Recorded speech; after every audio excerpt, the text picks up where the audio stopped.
laps of the race. Yep, so with 17, hot on the heels of my mate Mikael Larsson for the Blue Flag Racing in 16. Johannes Norberg, distance, imagining that he has just overtaken the second of the Project D races half a lap ago.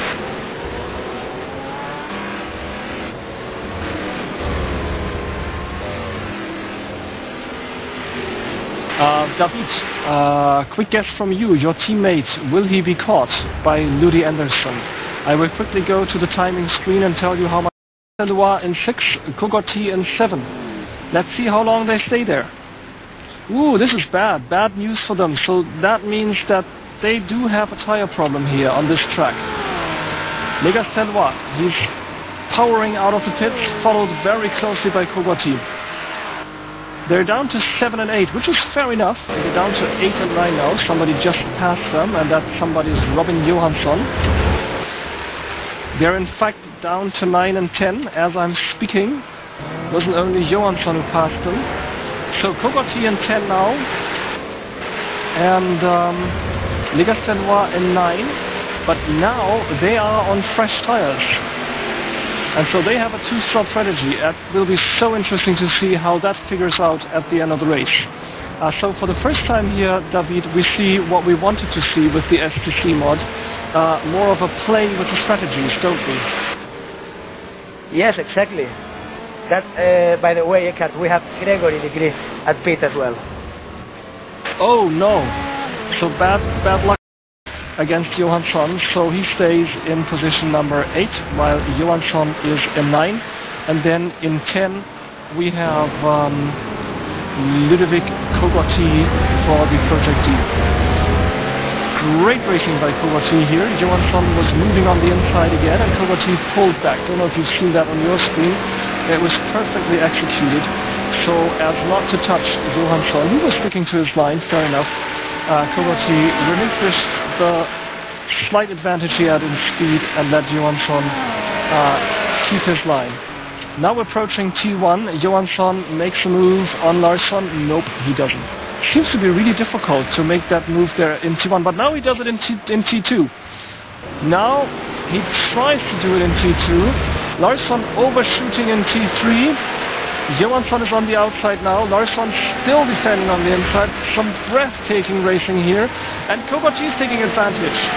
Kogoti is now on the inside. It's a left-hand turn, the next one. Larsson already on a fighting line, trying to ward off Kogoti. Johansson making a move on the inside. Jeez! Look at that. Look at that. With that tiny BMW, he makes a move. And he can put it off. He can put it off. He is in 7. Robin Johansson, hats off. That was a stunner, wasn't it? Amazing, but Kogoti must be so mad. He must be so mad. He thought he had Larsson, and bingo, here's another Swede coming up in that tiny green BMW and stealing that position he has just gained. So Kogoti, I suppose, is going to do something. Little touch here. Going to do something in the next laps.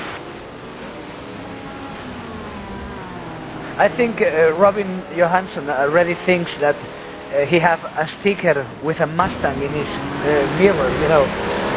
Yep. I think for the next 2 or 3 days he can't see neither blue nor white nor red. And if there's anything French, he's not going to touch French wine or French cheese for the rest of the week.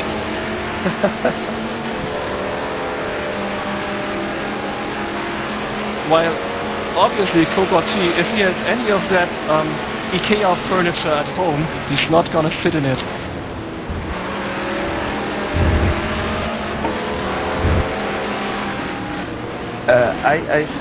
I know it's not simulated probably, but I don't know if in real life a Mustang can take the slipstream of a Z4. Yep. I don't know. But you made a heck of a job. Günther Rohr, if you're watching this, look at how perfectly you balance the racers. It's amazing. They have different pros and cons, so to speak, but at the end of the day, they're pretty much the same.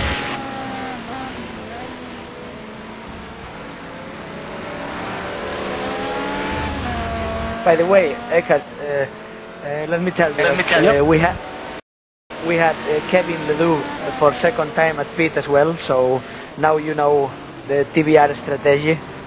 We were going for a two-stopper. Right. And let's see how it pays off at the end of the day. You were in position number 2 at the start with Gregory de Graaf, and Ledoux I think was in 12 or 13 or something. But while we're talking about your pit strategy, Johansson's BMW is being nibbled at by Ludovic Kogorti. And he is a real gentleman racer, isn't he?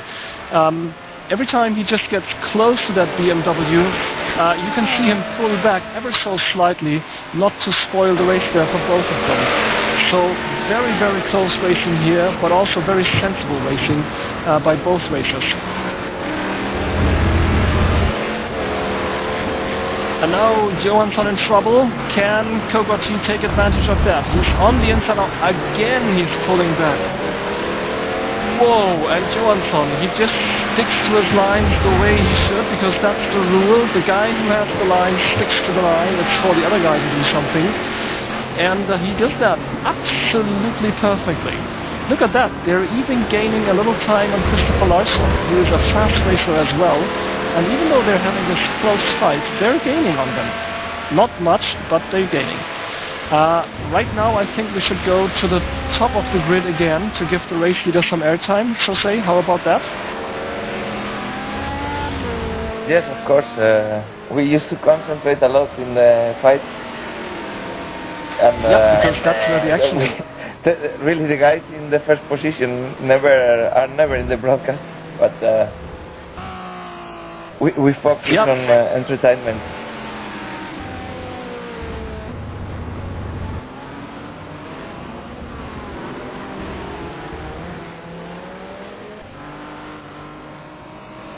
So 20 minutes to go, and your friendly voice is on the timing screen to give you an update on the time differences. We have a really absolutely impressive lead here by Danielsson Motorsports. Nothing than something like a graphic card crash or anything like that can take the double victory from them, because Enström is in front after 37 laps with 20 minutes to go. Lude Andersson is 18 seconds behind him. And then the gap to Marcin Skripczak for the Roaring Pipes Maniacs is 42 seconds compared to Enström, which makes it 24 seconds compared to Lude Andersson. So that is a really, really big gap there. Rami Kaukula for the Roaring Pipes Maniacs in 4, just 3 seconds away from Skripczak. So they're doing like the Project D, a team race here. And then Gregory de Graaf, after his 2 pit stops, down 1 minute and 6 to Enström in 5. And Legastelwa, another one who did 2 pit stops, down 1 minute and 17. And he's just now passed Kogorti just now passed Johansson as I'm talking.